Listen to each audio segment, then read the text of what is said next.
BFM Business et Tech Co présente Tech Co, la quotidienne. François Sorel. Bonsoir à toutes et à tous, 19h31 en ce 10 novembre 2025, heureux de vous retrouver. Bienvenue sur BFM Business et bienvenue dans Tech Co, la quotidienne. Vous le savez, on est là chaque soir et même pendant ce pont, 19h30, 21h en direct à la radio, à la télé, pour évidemment revenir sur toute l'actualité tech du jour. Avec au sommaire, en ce lundi donc, dans Tech Co, on va revenir sur ce salon Web Summit qui a ouvert ses portes aujourd'hui à Lisbonne, la tech réunie et vous allez voir qu'il y avait du beau monde avec aussi des notions de souveraineté importantes cette année. On parlera aussi de Netflix qui déclare, écoutez bien, la guerre à YouTube. Netflix qui veut arriver dans le secteur en fait des podcasts. Et puis tout à l'heure je recevrai un porte-parole de Motorola, Motorola qui vient de sortir un smartphone ultra fin, un peu comme l'iPhone Air ou le Galaxy S25 Edge sorti il y a quelques mois. Pourquoi cette folie en fait des smartphones ultra fins? On en parlera tout à l'heure. Voilà quelques-uns des sujets qu'on va évoquer ce soir. Un grand merci d'être là, bienvenue. C'est parti pour Tech Co. Tech Co, la quotidienne, le débrief de la tech. Évidemment, le débrief de l'actu tech avec ce soir pour justement commenter toute l'actualité de ce lundi. Nous avons Claudia Cohen. Salut Claudia. Salut. Journaliste chez Bloomberg et qui nous fait l'amitié de venir de temps en temps. Merci d'être là Claudia. À tes côtés, c'est Jean Schmitt. Bonsoir Monsieur Jean. Bonsoir. Toujours un plaisir que de t'accueillir, Jean, président de Jolt Capital, et Damien Douany qui est là ce soir. Salut Damien, responsable de l'innovation de l'école narrative et fondateur de Topos. Voilà, on va parler de pas mal de sujets. Tout à l'heure, on parlera d'un certain Michael Burry, cet investisseur qui, rappelez-vous, avait prédit la crise des subprimes, qu'il a dit, attention, je vais parier beaucoup d'argent sur la chute de l'IA. Waouh, c'est un sujet qui revient de plus en plus régulièrement. On va l'évoquer dans quelques instants. On évoquera donc, je le disais, aussi Netflix tout à l'heure. On parlera aussi de jeux vidéo avec sans doute le jeu vidéo le plus attendu de cette décennie. N'ayons pas peur des mots. C'est GTA 6. GTA 6 qui est encore en retard. Et vous allez voir que ce jeu, c'est plus qu'un jeu en fait. C'est plus qu'un film. C'est carrément un phénomène de société. Ce sera tout à l'heure. Mais pour débuter donc le Web Summit, je vous emmène au Portugal. C'est le grand rendez-vous de l'économie du numérique qui a ouvert ses portes aujourd'hui donc à Lisbonne. C'est une édition particulièrement marquée cette année par les tensions géopolitiques et les inquiétudes quant à la souveraineté technologique. On écoute le reportage d'Erwan Maurice et après, bien sûr, on revient sur ce plateau. L'IA, les robots et la voiture autonome sont les technologies à l'honneur cette semaine au Web Summit. Des innovations que dominent la Chine et les États-Unis. Les entreprises américaines sont d'ailleurs cette année largement représentées. On croisera notamment dans les allées du salon les patrons de Qualcomm, Microsoft, Uber, Lyft ou Amazon Robotics. Autant de grands groupes qui font la démonstration de la suprématie américaine. Ce que le réseau d'entreprises France Digital questionne. Sa porte-parole Maya Noël regrette la dépendance croissante à ces géants et réclame des alternatives européennes pour contrer les submersions technologiques.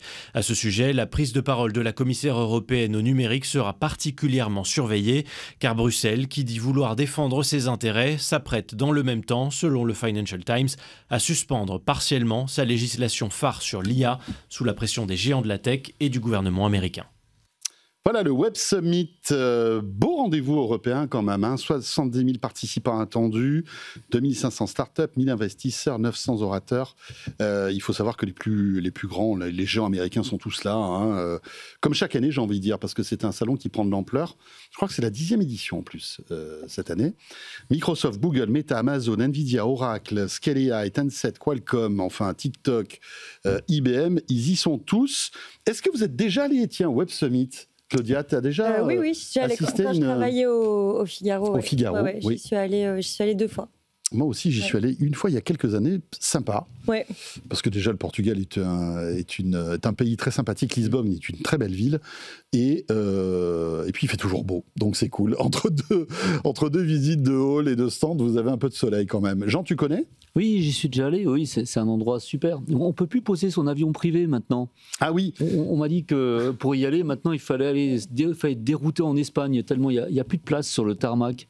Oui, parce qu'il y avait il y a pas mal de géants américains qui sont venus en jet privé et il paraît que ça a perturbé on va dire les transports, le transport aérien autour de l'aéroport de Lisbonne. Du coup, cette année, j'y suis pas allé. Tristesse, oui, c'est vrai. On pouvait pas poser l'avion. Il y a un truc qui m'énerve toujours un peu, moi, sur les Web Summits, c'est que je suis investisseur et alors j'ai mes sociétés qui vont là-bas et je me demande si c'est rentable. Parce que tout le temps qui passe, tu vois, quand tu as 10 ou 15 CEO qui passent 2 jours au Portugal, ça fait 24 jours hommes, à raison de à peu près 5 000 € le jour homme, si on compte à peu près ce que ça coûte un CEO, ça fait cher quand même. Et la question ne se pose pas pour Vivatech ou pour le CES ? Si. Ah, ok. D'ailleurs, CES, on n'y va plus. CES ? Non. Ben nous, on y sera. Excuse-moi, Jean. Mais pas en jet. Je crois qu'il n'y a pas de problème à l'aéroport de Las Vegas. Je sais pas. À Las Vegas, tu peux te poser, il y a de la place. Il y a de la place. Non, mais c'est vrai que c'est un peu le paradis pour les journalistes, le Web Summit. Tu le disais, il y a énormément de monde aussi, venu de partout, notamment des Américains aussi, qui sont pour le coup plus près de nous quand ils vont à Lisbonne que quand ils sont aux États-Unis. Donc c'est vrai que pour les journalistes, il y a peut-être un plus grand intérêt que les gens de l'industrie. Puis comme tu le disais, c'est comme le Mobile World Congress, tu vois, qui est à Barcelone. Là, le soleil, ça attire, ça fait plaisir. Oui, c'est ça. C'est plus sympa que l'Irlande ou l'Allemagne. Donc, Et puis un peu, c'est le ventre mou des événements à ce moment-là. En fait, voilà, on est mi-novembre. Intéressant. Alors, il y a du beau monde quand même. Brad Smith, président de Microsoft, qui à mon avis est venu avec son jet privé. Peut-être qu'ils ont réussi à lui trouver un slot. Tim Berners-Lee, quand même, le créateur du 3W, du World Wide Web. Alors, il y a l'ancienne joueuse de tennis Maria Sharapova et l'influenceur Keby Lame. Voilà. Donc, ce qui est intéressant, et Erwan le disait tout à l'heure, il y a une notion de souveraineté. Et paradoxalement, il y a toute une délégation chinoise qui a été invitée pour ce Web Summit. C'est un China Summit. Eh bien oui. Pourquoi paradoxalement ? Ben non, parce qu'on pourrait se dire que justement, c'était peut-être un entre-soi occidental pour défendre justement les valeurs de la tech occidentale. Eh ben non. Mais c'est comme les salons automobiles. Chaque année, quand tu regardes les headlines et les sujets prioritaires, c'est comment remettre d'aplomb les acteurs européens. Et en fait, tu as toujours une délégation spéciale chinoise avec les derniers modèles. C'est un peu pareil. Ces discours sur la souveraineté, c'est toujours intéressant de les entendre, évidemment. Et là, d'autant plus quand on sait que l'IA a pris une telle place, mais j'ai vraiment l'impression que chaque année c'est la même chose finalement. Il y a cette notion de essayer de pousser pour des champions européens pour arrêter de subir en fait finalement les vagues technologiques comme l'Europe en fait le fait depuis des années. Et quand on regarde en détail sur les sujets, il y a le sujet du cloud peut-être qui sera évoqué, sur lequel il n'y a pas eu d'énormes avancées européennes. Tu sais, il y a eu des initiatives aux échelles nationales, notamment en France, avec la certification d'un cloud qui est considéré comme souverain et comme sécure, exactement, et comme sécure d'un point de vue cyber. Il y a une initiative également dans d'autres pays, mais en fait, c'est des initiatives qui sont individuelles au niveau des États. Et sur cet exemple du cloud, il y a une initiative européenne qui devait se matérialiser, qui ne s'est toujours pas matérialisée. Donc, c'est vrai qu'à un moment, on se demande finalement quelle est la solution, et la solution, c'est l'argent. Et tant qu'il n'y aura pas une politique européenne pensée avec des vrais secteurs qui sont targetés et réfléchis, ce sera difficile de sortir de ce type de discours. Il est content, Jean, là. Moi, je suis jeune et j'ai l'impression d'avoir entendu toute ma vie. La question, c'est est-ce qu'on arrive encore à décider à 27 ? Et je pense que la tragédie comédie qu'on va voir au soleil, puisque tu disais qu'il fait beau au Portugal, c'est toujours la même, effectivement, depuis 20 ans. Ça fait 20 ans que l'Europe est une colonie numérique. On n'a rien fait particulier pour pouvoir changer ça. On avait des acteurs qui n'étaient pas forcément bons, qui maintenant sont devenus bons, mais c'était un peu tard. Donc la question, c'est effectivement, est-ce qu'il y a une volonté vraiment farouche européenne, peut-être française, de véritablement se lancer sur des vraies verticales, comme tu disais, Claudia, et faire en sorte qu'on s'y lance, qu'on s'y tienne. On a des champions européens, quelques-uns, mais ils ont du mal. Est-ce que c'est pas trop tard, surtout ? Ah oui. Alors, C'est une question aussi qu'il faut se poser. Non, c'est pas trop tard. C'est pas trop tard. Quand on regarde l'activité, par exemple, inventive en Europe, on voit que, dans le semi-conducteur, par exemple, on voit que les brevets, les meilleurs brevets au monde sont partagés entre les différentes zones du monde. Les Européens en ont 20% de façon stable sur 15 ans. Les Américains en avaient 75% il y a 12 ans. Et maintenant, ils descendent et ils sont à 50%. Et c'est les Chinois qui prennent la part. Nous restons stables dans notre place de numéro 3, mais les cartes se redistribuent autour de nous et on voit les Américains qui s'effondrent. Dans les medical devices, c'est même autre chose. Les Américains chutent de nouveau. Et cette fois-ci, c'est les Européens et les Asiatiques qui reprennent l'initiative. Donc, non, c'est pas trop tard. Si on regarde les sociétés de 50 à 500 salariés avec des brevets qui sont deep tech en Europe, il y en a 6500 en Europe, il y en a 6000 aux États-Unis. On a des entrepreneurs résilients, courageux, qui ont moins d'argent, donc c'est beaucoup plus dur qu'aux États-Unis. Ce qui nous manque, c'est l'argent. Ouais. Et l'argent, en plus, il est quelque part. Il est dans des fonds de pension européens. Les fonds de pension américains mettent 3% de leur argent dans de la technologie. Et les fonds de pension européens, 100 fois moins. Donc, mais pourquoi cette frilosité ? Parce qu'ils ont l'habitude d'envoyer l'argent dans les marchés publics aux États-Unis pour alimenter la bulle de l'IA et d'autres. C'est-à-dire qu'ils font confiance à l'innovation américaine et pas à l'innovation européenne. On ne se fait pas confiance à nous-mêmes. Et je pense que si l'Europe, la Commission devait faire un travail, au-delà de dire je deviens un investisseur, ce qui ne sera jamais le cas, ce qu'il devrait faire, c'est créer cette confiance en nous-mêmes. On est bon. Il y a aussi une question de marché, en fait. Les États-Unis, c'est un marché. L'Europe, aujourd'hui, ce n'est pas un marché. Et sur la question de l'épargne, aujourd'hui, par exemple, une banque ne peut pas utiliser l'épargne que moi, je mets dans ma banque pour l'utiliser pour une activité en Belgique. Par exemple, il n'y a pas aujourd'hui de façon concrète de flux, de facilité de flux financiers entre les différents États. Et pour le coup, c'est-à-dire que ton épargne française reste française. Oui, alors après, on voit des choses se développer, notamment ces derniers mois, sur des ETF. On a vu les cas des ETF Europe Défense. Donc là, on met un ETF sur lequel c'est assez facile d'investir en tant qu'épargnant européen. Il y a des initiatives comme ça aussi pour le secteur de la tech européenne, mais qui sont un peu moins développées. Mais effectivement, c'est ça la clé. Et la Commission européenne, quand même, travaille là-dessus. Il doit y avoir ce qu'ils appellent le Saving Union, avec des mesures, en fait, qui doivent être dévoilées prochainement pour essayer, justement, de mieux utiliser l'argent. Parce que, comme tu disais, on l'a, cet argent. En fait, l'épargne des Européens, et là, elle est extrêmement abondante. C'est juste qu'aujourd'hui, on ne sait pas comment la fléchir. Rappelons le montant de l'épargne. Quelques chiffres intéressants. Il y a 350 milliards par an qui partent de l'épargne européenne aux États-Unis.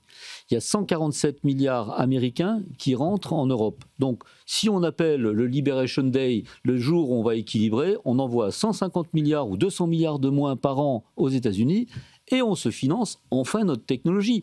200 milliards, à mon avis, ça marche. Pourquoi on envoie ça aux États-Unis? Mystère et boule de gomme. Donc, à nous de faire le travail, d'arrêter de faire ça et de flécher notre épargne pour nous. Est-ce qu'il y a des porte-voix de ce que tu dis, en fait? Draghi l'a écrit. Si on prend les gouverneurs des banques centrales, ils le disent. Ah, mais à l'envi, ils n'arrêtent pas de le répéter. Est-ce que derrière, c'est suivi d'actions? Pas encore, mais je pense que ça va venir. Ça va venir. L'impression qu'on a quand même, c'est que l'Union européenne, elle feuillette encore beaucoup le rapport Draghi, mais elle n'est pas encore arrivée à la page de la mise en œuvre. Le truc, c'est qu'il y a, comme c'était dit, c'est qu'en fait, c'est un faux semblant de dire qu'on est un immense marché de X millions, de centaines de millions d'utilisateurs. Ce qui n'est pas vrai, c'est un marché complètement morcelé. Quand une entreprise a envie de se lancer, aux États-Unis, elle a le marché pour lui, alors qu'en France, en Espagne, en Italie, il y a X, ça c'est un enfer quand on est une start-up. Et puis, un deuxième élément, quand même. Le deuxième élément, c'est que j'ai la sensation que les grandes entreprises européennes n'ont pas forcément envie de faire l'effort. Quand je dis l'effort, c'est quand on est une grande boîte, prenons une boîte du CAC 40, on est chez un grand acteur américain parce que c'est pratique. Et c'est pas du tout une critique. C'est vrai que c'est des bons produits, c'est bien installé, ça fonctionne. Et puis il y a ce côté aussi un peu parasol ou parachute ou parapluie, choisissez, qui est du genre, j'ai choisi cette solution-là, elle est robuste, je sais qu'on ne viendra jamais m'en tenir rigueur. Et qui fait que quand il s'agit de se dire, mais il y a peut-être des solutions alternatives européennes intéressantes, et elles existent, parce que bien souvent, oui, donnez-moi des solutions alternatives, elles existent. Et bien très souvent, le changement a un coût. c'est compliqué. Ça a un coût d'un point de vue bien sûr pécunier, puis ça a un coût aussi en termes de risque. Et bien souvent, c'est compliqué de changer l'habitude. Et puis le pricing quand même n'est pas le même, parce que quand vous êtes, on parlait du cloud tout à l'heure, chez un Amazon, il y a tout un package, il y a des prix qui sont aussi plus avantageux pour un service qui vous satisfait pour le coup. Donc c'est vrai qu'il y a aussi une problématique pas forcément, de quand on prix. regarde dans le détail, hein, parce qu'on regarde, j'ai discuté avec pas mal de boîtes actuellement sur le sujet qui regardent toutes des solutions alternatives. Parce que quand même, ils font le travail. Et quand on regarde dans le détail du détail, effectivement, il y a un package. Oui. Et quand on regarde vraiment dans le détail de ce qui est utilisé, pas tant que ça. En fait, il y a des choses qui pourraient être utilisées différemment. Peut-être. Après, c'est vrai que là, dans le contexte actuel des tensions commerciales, il y a plusieurs craintes. La première crainte sur le numérique, c'était la crainte des data, avec en fait les pouvoirs d'extraterritorialité, notamment des États-Unis, où les boîtes se disent, bah mince, peut-être plus qu'avant, il y a moyen que nos data ne soient pas protégées. Et il y a aussi une nouvelle crainte, et quand tu parles aux chefs d'entreprise, c'est ce qu'ils te disent. Ce qui était inimaginable avant, c'est que voilà, Monsieur Trump est assez imprévisible dans ses décisions. Et il y a même une crainte de se dire, mais si jamais demain les États-Unis, M. Trump se fâche avec M. Macron, par exemple, et ben, il dira aux géants, écoutez, on coupe le bouton, voilà, on ne donne plus ses services à la France. Et ça, c'est quand même une crainte qui n'existait pas avant. Oui. Et bon, peut-être que là, il y a une plus grande prise de conscience de toute la dépendance et ses méfaits. Il y a deux types de logiciels sur lesquels on est très inquiet et sur lesquels d'ailleurs nous on va investir parce que ça répond à une inquiétude et à un besoin. C'est les suites Office, puisqu'on a vu qu'il y avait une tendance à couper tout Microsoft quand quelqu'un ne nous plaît pas, puisque ça s'est fait il y a peu de temps. Donc là, attention, on peut se faire couper. Quelle est l'alternative européenne? Et comme tu le disais, il y en a.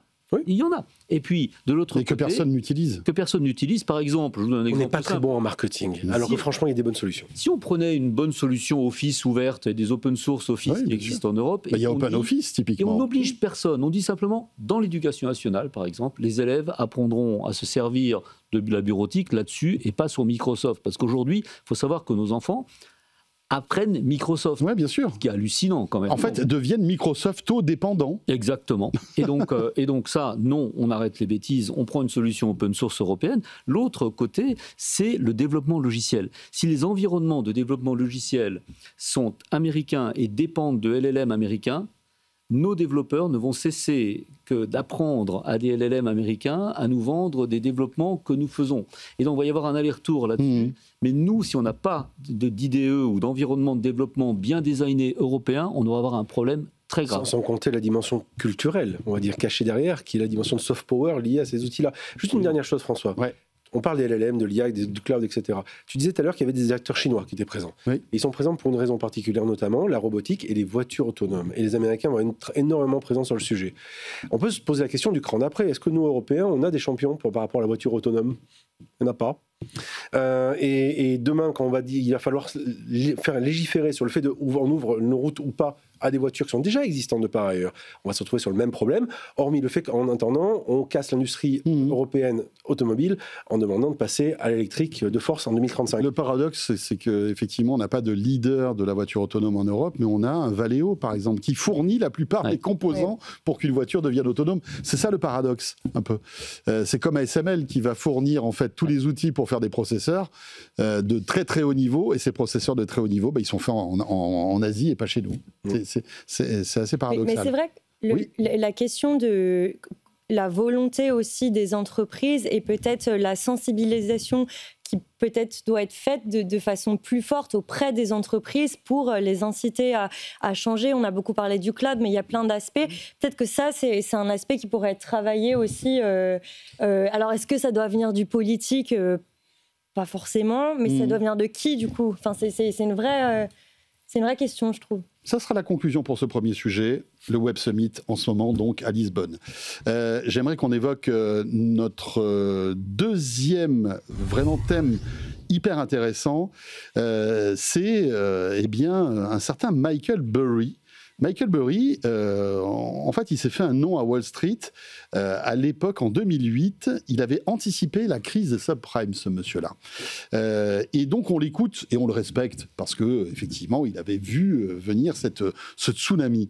Ce qui est intéressant, c'est qu'il a repris la parole et il a dit ceci. Il vient de miser plus d'1 milliard de dollars sur la chute de 2 géants de l'IA, Nvidia et Palantir, en plaçant des put options Alors voilà, après c'est très technique, mais peut-être que l'un de vous trois peut nous expliquer ça. Je sais pas, Jean. C'est un pari sur la baisse. On achète. C'est-à-dire qu'au lieu de parier sur la hausse, on parie sur la baisse. On peut acheter des actions. Donc là, on achète des actions, puis ça monte, ça baisse. Ou alors on peut acheter des choses qui sont pas chères du tout, mais qui parient contre l'opinion générale.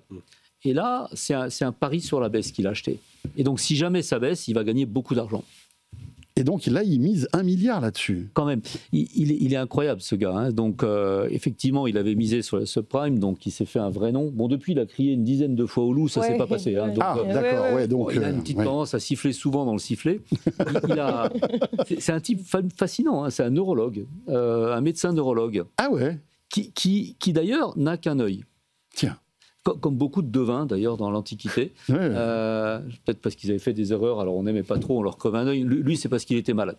C'est un type assez fascinant. Là, son pari est très intéressant. Moi, je pense qu'il a pas parié exactement contre Nvidia et Palantir, parce qu'il a parié un tout petit poil contre Nvidia. Oui, et un gros tas 900 contre millions Palantir. contre Palantir et un peu 100 millions sur Nvidia. Et franchement, Palantir, c'est pas terrible. Ça raconte partout que c'est l'IA, que c'est l'IA, que c'est l'IA. Oui, mais Nvidia, c'est quand même un peu fort de café, non? J'ai toujours un problème quand je réfléchis à Nvidia, c'est qu'ils ne parlent jamais de ces prochaines puces qui vont faire économiser 1000 fois plus, 1000 fois d'énergie, un facteur 1000 en énergie. C'est quand même bizarre. Moi, je vois des startups en Europe partout qui m'annoncent qu'ils vont faire de l'inférence avec 100, 1000 fois moins d'énergie. Puis Nvidia, ils annoncent jamais ça. Il y a un moment, ça lasse. Dis bon, écoute, vous allez nous annoncer un truc révolutionnaire, Nvidia, parce que c'est bon, là, vous allez... On est sur la course à la puissance. Oui, là, on est vraiment dans la course à la puissance, en fait. On n'en est pas encore au stade... la performance, ce qui est très différent. Ouais. Et il y a un moment, ça lasse tout le monde, parce qu'on se rend bien compte que si on ne fait pas de l'économie d'énergie sur ces puces, ça va devenir ingérable. Donc pour toi, Nvidia va atteindre un plafond, et après, ils ne pourront que redescendre? Il va falloir qu'il se renouvelle quand même un peu, parce que je trouve que le logiciel, il est fatigué. Après, il faut voir dans quelle mesure, à partir de quel moment son pari est gagnant. Parce que si on parle de... En fait, lui, il parie sur une correction boursière, en fait. Il ne parie pas forcément sur un effondrement de ses boîtes, mais en tout cas sur une forte correction boursière. Les corrections boursières, on commence un peu à les voir, notamment sur Palantir, qui a publié ses résultats, je crois que c'était la semaine passée, avec des perspectives de chiffre d'affaires qui n'ont pas contenté les analystes, qui se sont dit, bon, ils sont quand même ultra valorisés par rapport à ce qu'ils nous proposent. Donc on a vu des petites corrections boursières. Palantir, ils perdaient quand même 10% au moment de la publication de leurs résultats. Donc est-ce que pour Michael Burry, ces petites corrections boursières, les unes après les autres, c'est déjà un pari gagnant? Et ensuite, ce qui est assez intéressant, c'est que, bon, effectivement, il a crié au loup plusieurs fois, mais le constat qu'on peut faire quand même, et ce qu'on voit depuis 1 an et demi, c'est que des grands noms change en quelque sorte de modèle économique avec des investissements colossaux qui sont annoncés quand même tous les 6 mois et qui commencent à être financés par de la dette aussi, ce qui est assez intéressant. Là, on parle de Nvidia et Palantir, mais si on regarde d'autres acteurs, tu as des acteurs qui avant finançaient leurs investissements avec de l'equity, qui maintenant les financent avec de la dette. Et du coup, c'est vrai que ça pose quand même une question sur est-ce que si ces investissements colossaux continuent, les bilans vont être capables de tenir. Et c'est pour ça que certaines personnes très sérieuses, certains analystes commencent à potentiellement parler de bulles à venir sur l'IA. Et c'est vrai que pour l'instant, on va dire la boxe sur les profits reste encore à prouver. Donc là, on est dans une phase un peu d'entre-deux. On voit ces entreprises d'ultra-croissance se transformer aussi. Et moi, ça ne m'étonne pas que... Alors lui, effectivement, il est dans l'excès, mais je pense qu'il y a pas mal d'acteurs et d'investisseurs qui parient à la baisse sur des noms, sur des petites corrections qu'on voit déjà arriver depuis 4-5 mois. Lui est dans l'excès, mais prenons un Sam Altman, il est aussi dans l'excès. Quand on voit les déclarations qu'il fait vis-à-vis de ce qu'il veut faire, et effectivement, un financement par la dette, etc. Il y a un moment, on se dit c'est too big to fail, peut-être, pour celui-là, mais il y en a d'autres qui vont mourir autour. Donc ça pose quand même beaucoup de questions. Parce qu'à côté de ça, quand on regarde aussi l'adoption, non pas de ChatGPT ou autre, mais par véritablement qui peut payer les entreprises. Aujourd'hui, on va pas se mentir, les LLM comme ChatGPT ou autres, c'est quand même des produits qui sont encore en bêta, si on regarde bien. Quand je parle en termes de performance, on en parlait tout à l'heure sur la performance énergétique par exemple, mais sur les erreurs aussi qui sont liées à ces outils-là, c'est pas encore assez fiable. Donc il y a très clairement une question qui va se jouer à ce niveau-là. Il y a un problème d'adoption aussi de ces outils qui sont super, mais qui, à mon sens, n'ont pas encore trouvé véritablement la réponse qu'ils apportent. Michael, alors juste un chiffre, 375 milliards de dollars investis cette année dans l'IA aux États-Unis. L'année prochaine, ce sera 500 milliards. Voilà. C'est juste pour vous donner un ordre de grandeur. Michael Burry travaille sur ce qui s'appelle sa marge de sécurité, c'est-à-dire qu'il prend les fondamentaux d'une société et puis il voit combien cette société est censée valoir, puis il compare avec la réalité du marché. Donc la sagesse du marché, quelquefois, dérape et on n'en a plus de marge de sécurité. Dans ce cas-là, la petite musique, comme dans le film, s'arrête. La marge de sécurité sur l'IA, elle a quasiment jamais existé. Donc là, c'est pour ça qu'il y a aussi cette correction qu'il envisage. Prenons un chiffre simple.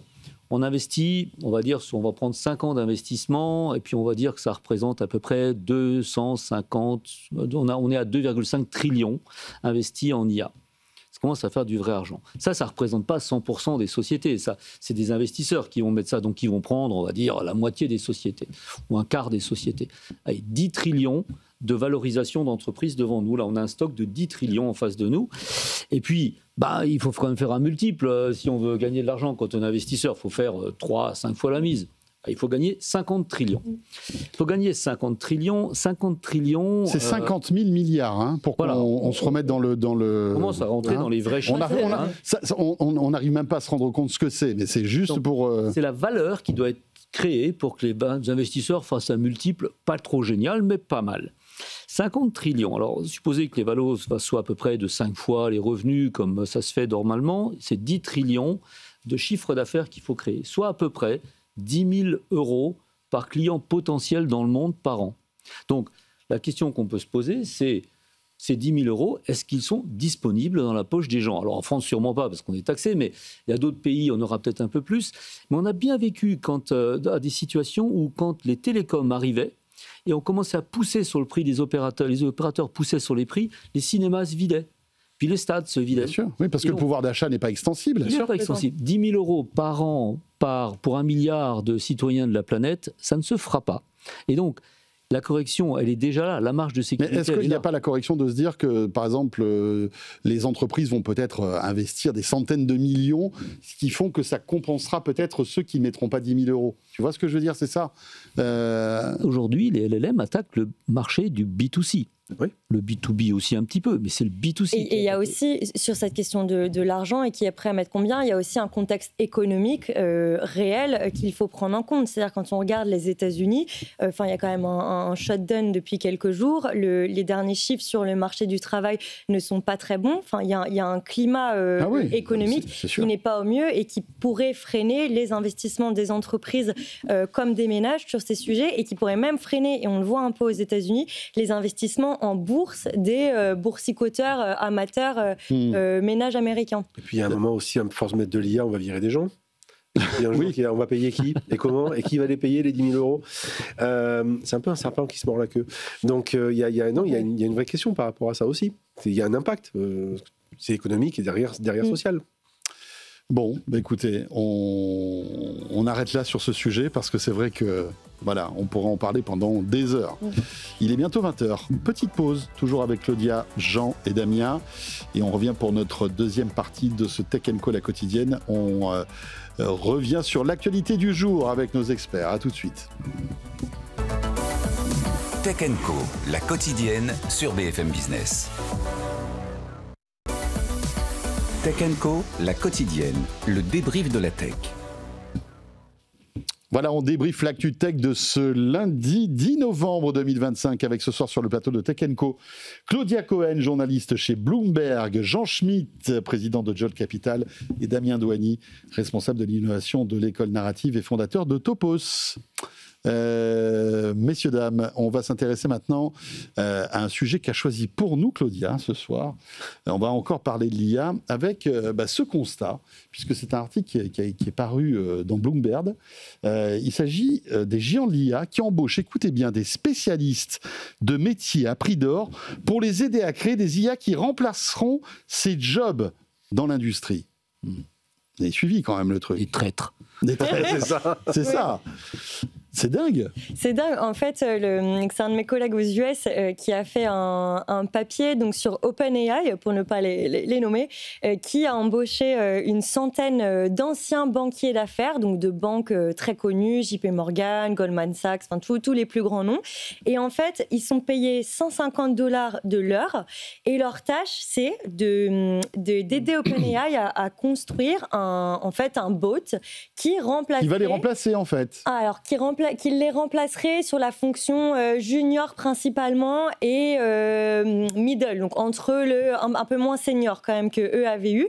Et l'idée en fait, c'est que eux, ils sont derrière l'ordinateur et ils nourrissent en fait le programme en répondant à des questions sur leurs attentes. En fait, eux, ils se mettent dans la peau du banquier d'affaires qu'ils sont, qu'ils martyrisent un petit peu les juniors et qui leur demandent de faire des corrections sur les petits Excel qu'ils font, sur ce qu'ils arrivent à calculer. À chaque fois qu'il y a un gros deal, donc on sait par exemple, pour vous donner une idée, quand il y a un gros deal qui se négocie dans une banque d'affaires, que ce soit en fusion-acquisition, que ce soit une entrée en bourse, ou une restructuration d'entreprise, en moyenne, un analyste peut passer jusqu'à 80 heures au bureau. Et donc en fait, l'idée de OpenAI, c'est de remplacer ces 80 heures, parce que bon, il est quand même payé, cet analyste, par un petit bot. Et donc, ces banquiers d'affaires répondent à des questions très précises. Et l'idée, en fait, c'est que ce bot, à terme, soit capable de faire un Excel de façon parfaite sur un deal en cours, donc sur des choses qui sont quand même assez techniques, et surtout qu'il soit capable d'automatiquement s'ajuster à la demande en fait des équipes en banque d'affaires. Donc là, on voit que c'est une stratégie assez intéressante parce que c'est pas des employés de OpenAI, c'est vraiment des gens, des anciens banquiers d'affaires qui sont en freelance et qui sont extrêmement bien payés. Et comme tu disais, effectivement, c'est un peu des gens qui sont vus comme des traîtres dans l'industrie parce que tu vois, il y a quand même une différence entre. Après, si c'était pas eux, ça serait d'autres. Ce serait d'autres. Mais moi, je suis étonné du salaire. Alors, 150 € de l'heure, je ne suis pas en train de dire que c'est rien, c'est beaucoup d'argent. Mais pour ce type de travail, finalement, c'est pas énorme, non ? Non, je pense qu'ils n'ont pas pris les bons, ils ont été un peu cheap sur ce coup-là. On est d'accord, parce que tu prends... Donc j'ai un peu peur des résultats à la sortie, quand même. Ouais, si j'avais pris des stars, ce serait autre chose. Alors, nous qui travaillons dans des domaines de finance et où on a aussi nos bots qui travaillent pour nous, ils sont entraînés sur tout ce qu'on fait. C'est-à-dire qu'on ne peut pas envoyer un email à l'intérieur de la société sans que notre IA apprenne à partir de ça. Et en fait, en 6-7 ans, on a entraîné des juniors extraordinairement performants. D'ailleurs, si demain je me fais heurter par un bus, pendant les années qui suivent, je continuerai à vivre dans mon IA. Donc oui, ça marchera, hein. Ça marche. D'ailleurs, ça marche. Oui, et on voit quand même que c'est une stratégie de la part d'OpenAI de faire des produits plus sur mesure, en fait, à vendre aux industries, là, le secteur de la finance. Ils fabriquent des produits sur mesure, ou au moins qui ont la sensation d'être pouvoir être utilisés rapidement, parce qu'il y a le problème aujourd'hui de trouver les cas d'usage. Les cas d'usage dans les entreprises, c'est on voudrait faire ça, mais l'intégration elle-même est compliquée. Le fait de pouvoir apporter un produit, on va dire, sur étagère, permet de simplifier ce besoin-là. Donc on risque de le voir arriver dans plein d'autres domaines, notamment la médecine, pensons à ça, ou d'autres domaines effectivement qui sont assez applicables. Vous avez des sociétés françaises là-dedans, Chaps Vision, qui est une société française de grande taille déjà. Qu'on a reçu dans Tech & Co. Eh bien, Chaps Vision aujourd'hui fournit des tas de sociétés dans le domaine médical, pratiquement toutes les grandes pharma utilisent Chaps Vision pour faire des moteurs de recherche dans les essais cliniques. Dans le domaine de la défense sont très utilisés. D'ailleurs, c'est peut-être pour ça que Palantir a un peu de souffrance aussi. Hein. Les clients européens de Palantir en ont marre de Palantir, entre parenthèses. Alors là, parce que là, on s'intéresse à des financiers qui apprennent à l'IA en fait à bien comprendre leur métier. Mais OpenAI va faire ça avec tous les métiers. On est d'accord. Ils l'ont peut-être déjà fait. L'idée, c'est qu'à terme, on arrive où ? C'est-à-dire que, c'est quoi? C'est 10% des jobs qui vont disparaître? 20%? Est-ce qu'on arrive à avoir une idée de la casse sociale que ça va représenter tout ça? Ou alors est-ce qu'il n'y en aura pas? Ou alors un gain social. Un gain social peut-être? Il n'y a pas longtemps, je faisais une petite conférence à Polytechnique et il y avait des étudiants en face de moi. Et à la fin, je leur demandais ce qu'ils allaient faire. De la finance. Mais bon sang, on leur a payé leur truc pour qu'ils deviennent ingénieurs et ils vont faire de la finance. Mais allez bosser dans le semi-conducteur, allez faire des trucs en IA, allez faire des maths, de la physique. Mais qu'ils aillent travailler, ces jeunes, au lieu d'aller faire des espèces de rapports pour je sais pas qui. Au boulot. Et je pense que ça va être beaucoup. Alors là, on parle de polytechniciens, mais on peut parler de pratiquement tous les ingénieurs qu'ils arrêtent d'aller faire des travaux de junior inutiles, de porte-cartable et de résumés de documents. Ça le fait très bien, les résumés, mais je suis persuadé que c'est pour notre bonheur. Mais est-ce que demain, les processeurs ne vont pas être créés par l'IA? C'est ça le souci. C'est qu'on se rend compte... Regardez l'exemple, il y a encore 2-3 ans dans Tech & Co, je recevais plein de patrons qui disaient j'ai pas de codeurs, j'ai pas de développeurs, véritablement il faut créer des écoles pour former ces métiers-là parce que c'est vraiment le métier de demain. Alors je suis pas en train de dire que c'est pas le métier de demain, mais on se rend compte qu'avec l'IA, on n'en aura pas besoin d'autant.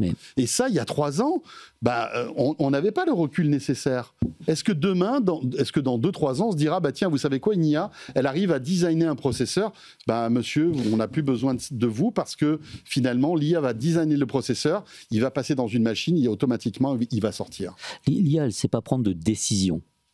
Elle sait dire pourquoi ça marche pas éventuellement, pourquoi je ne sais pas trop, pourquoi c'est un grand mot. Oui, mais elle arrive à optimiser les choses. Oui, mais pour faire un processeur, à un moment, il faut prendre des décisions. Et il y a toujours un architecte. Une IA, ce n'est pas un outil d'architecture. Et quand les gens disaient il faut former des codeurs, c'était...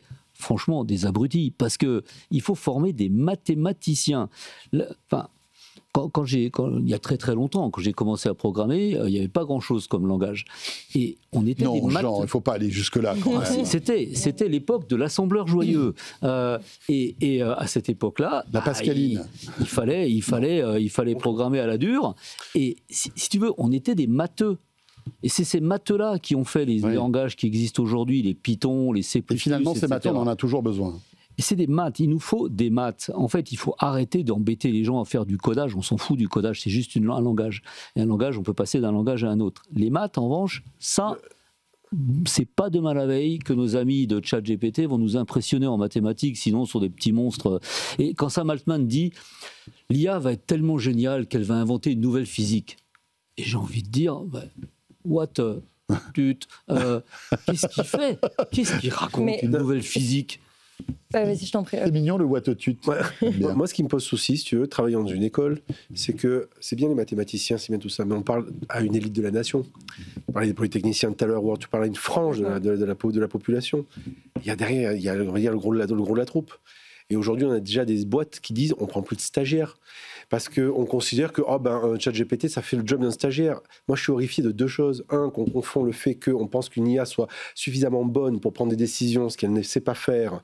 Et ça, c'est un vrai problème d'anthropomorphisme, de compréhension réellement de ce que fait une IA. Donc là, je parle des dirigeants qui prennent ces décisions-là totalement ineptes. Et la deuxième chose, c'est le fait de se dire que on oublie comment on a commencé dans une entreprise. On oublie que la question même du stagiaire ou du débutant, c'est la transmission de l'entreprise elle-même. Parce qu'avant d'être senior, on est junior. Oui, et donc c'est-à-dire qu'en fait cette notion même de court-termisme, peut-être sur des on va dire court-termisme en termes de coûts, en termes de bénéfices, c'est un suicide à long terme ou même à moyen terme. Et ça, c'est un vrai souci et ça me gêne énormément. C'est vrai. Et après, tu peux regarder dans des métiers comme le secteur du consulting, les cabinets de conseil. Peut-être que la frange de l'IA remplacera un espèce de conformisme quand même qu'il y a. Parce que la question, c'est évidemment les juniors, il faut les former.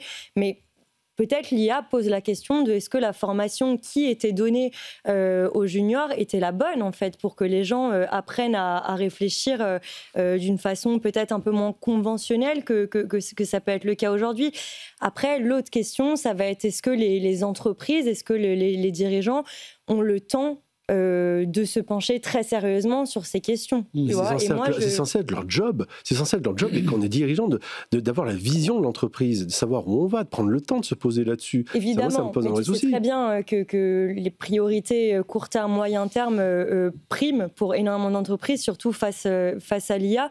Et par contre, effectivement, sur l'apprentissage qui est donné dans les universités, dans les écoles, c'est très dur parce que n'importe quelle filière aujourd'hui est complètement disruptée par l'IA. Et comment tu es sûr, en tant que professeur aussi, de prodiguer le bon apprentissage? Est-ce que ce que tu es en train d'apprendre finalement aux étudiants est déjà pas passé? Donc, c'est une vraie question, et je plains à titre personnel beaucoup de jeunes qui sont en études aujourd'hui parce que c'est pas facile de s'y retrouver. Et le paradoxe, c'est que finalement, c'est des métiers qui étaient pas très reconnus. Tu veux dire la voie professionnelle qui a jamais été mise en France et qui va devenir la voie? Non, mais par exemple, tu prends les métiers manuels aujourd'hui, on aura toujours besoin de métiers manuels. Tu vois, avant qu'un robot vienne réparer chez toi une fuite d'eau ou de je sais pas quoi, ça va mettre quand même un certain temps. C'est paradoxe. Enfin, je trouve que c'est quand même assez savoureux de voir que pendant des années, la société ne mettez pas en avant ces métiers-là parce que c'était des métiers ingrats, entre guillemets, et qui aujourd'hui, finalement, restent peut-être les métiers les plus résilients. François, t'as déjà essayé de chercher un bon plombier. Tu l'as jamais eu dans la semaine. Quelqu'un qui travaille bien dans ces métiers-là, ou alors t'as vraiment de la chance. A très bien vécu et très vite, toujours très bien. Quand tu es un bon électricien, un bon plombier, ou ce que tu veux dans des métiers comme ceux-là. Ils sont compliqués, ils sont difficiles, mais tu peux très bien gagner ta vie quand tu es bon. Je reviens à ce que disait Claudia. Moi, je travaille dans une école de com et de journalisme pour une partie de mon activité. Et justement, moi, ce qui me gêne, c'est de voir des gamins journalistes qui ont l'envie, qui ont la foi de vouloir faire ce métier. Et en face, on leur dit, en fait, voilà, on est en train de m'expliquer qu'en gros, une dépêche, ça va, quoi. Une IA va l'ingérer, va la ressortir, et puis c'est plié. Quand on voit les erreurs qu'il peut y avoir, qu'une IA est un foutu de se rendre compte de la datation réelle d'une information, parce que l'info a été mise à jour. Ça me pose des vraies questions, on va dire, d'appréciation même, on va dire, des entités, quelles qu'elles soient, des organismes, des entreprises, des entités qui sont censées se poser ces vraies questions-là sur qu'est-ce qu'elles veulent vraiment au fond d'elles-mêmes par rapport à leur ADN et les gens qui font partie de cette entreprise. Je parle des journalistes parce que très souvent on dit qu'ils sont en première ligne, mais je trouve comme des communicants ou d'autres métiers. Mais tu as raison, mais je trouve que ces écoles, et celle où tu es justement, a une énorme responsabilité. Exactement. Parce que c'est pour ça qu'on a des cours d'IA depuis la sortie de ChatGPT. Oui, mais comprendre le futur, imaginer, miser sur un futur, sur le futur du secteur du journalisme. Tiens, tu as raison. Qu'est-ce qui va se passer? Alors, on y pense souvent ici. On se dit, mais tiens, parce qu'on est les premiers concernés, qu'est-ce qui va se passer? Est-ce que demain, nos métiers seront remplacés par l'IA? Certains, oui. Des rédacteurs, sans doute, seront remplacés par l'IA. La météo, des flashs, parce que c'est du factuel qui nécessite en fait une certaine routine pour avoir les 10 titres d'actualité qui viennent de sortir à l'instant T. La météo, c'est pareil. Mais en revanche, ce qu'on fait là, est-ce que demain, une IA sera, on va dire, capable de distribuer la parole, de présenter une émission, etc. On ne sait pas. On ne sait pas aujourd'hui. Non, moi, ce que je fais d'ailleurs avant de venir, je regarde beaucoup l'IA avant de venir, juste pour pas dire les banalités que l'IA donnerait. Donc, on essaye de dire autre chose, tous. Mais tout ça progresse très vite, Jean. Mais l'IA, elle s'alimente sur les mêmes données. Donc, de toute façon, elle ne pourra pas évoluer beaucoup. Elle pourra dire moins de bêtises, mais elle ne dira pas de plus de choses originales. Et si on cherche la météo, un bon acteur sera toujours intéressant à voir. Et donc, s'il est spécial et original, est-ce qu'on remplacera l'os à moelle? Tiens, je vais faire mon vieux. Est-ce qu'on remplacera l'os à moelle, le tribunal des flagrants délires par une IA? Jamais. Oui, c'est clair. C'est beaucoup trop déjanté. Oui, c'est vrai. C'est totalement improbable pour une IA. Ça marchera pas. Ça marchera pas. On arrête là ou tu voulais rajouter quelque chose? Non. Je te vois non, je réfléchis. songeuse. Non, mais c'est juste que maintenant, tu as vraiment une double question. Tu as déjà, quand tu es jeune, comment je vais réussir à trouver un travail? Comment je vais réussir à trouver mon premier stage si les boîtes, elles n'embauchent plus? Alors déjà, c'était compliqué si tu connaissais personne. Et ensuite, c'est quoi ma valeur ajoutée vraiment? Parce que c'est ça qui demande en entretien. Enfin, nous, on a des boîtes, on a parlé à des gens, c'est vraiment ça qu'ils demandent en entretien. C'est-à-dire, qu'est-ce que vous pouvez faire de plus que l'IA pour votre job? Enfin, excusez-moi, mais il a la violence quand même du monde dans lequel on vit. C'est incroyable. C'est quand même incroyable. Mais bon. On enchaîne avec quelque chose un petit peu plus léger. On va parler de Netflix. Tiens. Netflix, qui était sur le tapis rouge vendredi pour une avant-première mondiale très attendue, celle de l'ultime saison de... De quoi? Attends, qu'est-ce qu'on a sur Stranger Things. Stranger Things, oui, c'est ça. Quand même. Me dire. Excuse-moi. Est-ce que vous avez regardé Stranger Things? Oui, moi j'ai été forcée par mon compagnon à regarder. Et alors, j'aime pas trop. Ça va. Oui, j'ai bien aimé. Voilà, ça mélange de science-fiction, des années 80, oui, voilà, tout ça. La musique est très sympa. Sympa, voilà, il y a plein de tubes des années 80. Jean, je ne sais pas si tu as suivi Stranger Things. Non, moi, mon seul temps libre, je le passe sur Tech & Co. Ça fait plaisir, bravo. Et donc, c'est un événement, puisque là, on arrive à la fin de la saison, la dernière saison, qui va être découpée en deux parties. Je crois qu'il y a une partie qui arrive bientôt et puis une autre partie. Ils aiment bien découper en deux parties. Pendant les fêtes. Ça tire en longueur. C'est vrai. Ça. Mais Netflix cherche malgré tout à ne plus dépendre uniquement des films et des séries. Et après les jeux vidéo, parce qu'il faut savoir que sur Netflix, vous pouvez avoir des jeux vidéo, justement, liés à des franchises sympas. Il y a eu aussi la diffusion d'événements sportifs. Netflix s'attaque aujourd'hui au podcast vidéo. Nathan Coquimpo nous raconte tout ça et puis bien sûr, après, on commente cette actu. Netflix avait déjà la couleur, il veut maintenant le modèle économique de YouTube. Son abonnement moins cher avec publicité est un succès. 10 millions de personnes touchées en France depuis son lancement en 2022. Et pour dépasser le maître maintenant, Netflix est associé à Amazon et mise sur l'intelligence artificielle pour mieux cibler les spots. Netflix veut aussi shipper à YouTube ses créateurs de contenu. Pour ce faire, la plateforme mise sur les podcasts vidéo, des interviews en studio comme Legend ou le canapé rose de Lena Situation, un format rapide à produire, peu cher et dans l'air du temps. YouTube a justement franchi le milliard de spectateurs mensuels sur ce format. Alors que les discussions sont en cours avec plusieurs agences selon The Hollywood Reporter, Netflix est aussi associé à Spotify pour diffuser certains de ses podcasts en début d'année prochaine. Un bon moyen de toucher une audience plus jeune et élargir son marché publicitaire. Selon un observateur du secteur, YouTube versus Netflix, c'est le combat de ces 10 prochaines années dans le divertissement. Pour un grand patron de l'audiovisuel français, une certitude, Netflix finira par proposer une formule 100% gratuite. Voilà, tout ça est très intéressant parce qu'il faut savoir que ces géants en fait, du divertissement se battent contre une chose, c'est notre temps d'attention. Voilà. Et aujourd'hui, notre temps d'attention, il n'est pas extensible. C'est-à-dire que quand vous êtes sur TikTok, vous n'êtes pas sur Netflix. Et quand vous êtes sur Netflix, vous n'êtes pas sur YouTube. Quand vous n'êtes pas sur YouTube, quand vous êtes sur YouTube, vous n'êtes pas sur Amazon Prime Video. Donc tout le monde essaie d'accaparer au maximum notre temps d'attention parce que ce temps d'attention, c'est d'audience, c'est de la pub. Enfin voilà, on ne va pas refaire l'histoire. Ce qui est intéressant, c'est que YouTube est très très fort là-dedans parce que YouTube a une offre gratuite depuis toujours, même si elle devient de plus en plus insupportable avec énormément de pubs. Moi, pour tout vous dire, je suis passé en premium chez YouTube. J'en pouvais plus de la pub. Je paye 15 balles par mois, mais au moins, je me retrouve avec un YouTube sans pub et YouTube est formidable. Il y a de tout. Vous trouvez tout ce que vous voulez, en fait. Sauf l'offre cinématographique. Mais autrement, vous avez tous les deux. T'as de la VOD maintenant. T'as de la VOD, mais tu payes en plus, tu vois. Voilà. Et c'est intéressant de voir que Netflix commence à aller sur ce terrain-là. Il va s'intéresser au podcast. Et je voulais avoir votre avis là-dessus. Voir si c'est une tendance qui va être forte. Est-ce que voilà, tout le savoir-faire de YouTube va se retrouver aussi chez Netflix parce que finalement, c'est un métier, tout ça. Qu'est-ce que vous en pensez ? Déjà, il faut savoir une chose, c'est qu'aux États-Unis, c'est pas Netflix numéro 1. C'est YouTube. Oui, c'est YouTube. En télévision connectée, etc. YouTube, aujourd'hui, on ne le voit pas. En France, on voit encore ça comme une grande bibliothèque de vidéos. Aux États-Unis, c'est vraiment, on va dire, une sorte d'équivalent de Netflix aujourd'hui. Et donc, ils les battent. Et ça, c'est assez intéressant déjà comme premier point. Donc, le fait que Netflix s'intéresse à trouver des nouveaux interstices, de nouveaux formats, est aussi vécu par le fait que aux États-Unis, c'est plus les numéros 1. Et puis il y a l'explosion des podcasts. Alors deuxième élément, l'explosion des podcasts, ça fait un petit moment qu'on en parle. Ouais. Mais aux États-Unis, ça marche très bien. En Europe, un peu moins. En France, encore un peu moins. Il y a une économie qui n'est pas pareille. Mais aux États-Unis, effectivement, ça marche notamment beaucoup depuis l'explosion des podcasts vidéo. En France, à mon avis, excuse-moi, je te coupe, c'est qu'il y a beaucoup trop de podcasts par rapport à une audience qui est quand même francophone et limitée. Exactement. Aux États-Unis, tu as vraiment des millionnaires qui sont, en termes de vues, en termes d'argent, sur le podcast. Donc, c'est intéressant à voir, c'est on le voit dans le reportage, ils disent qu'ils vont s'associer avec Spotify. Spotify avait essayé à une époque de faire des contenus originaux pour justement dans du podcast, mais ils avaient l'audio, ils n'avaient pas forcément la vidéo.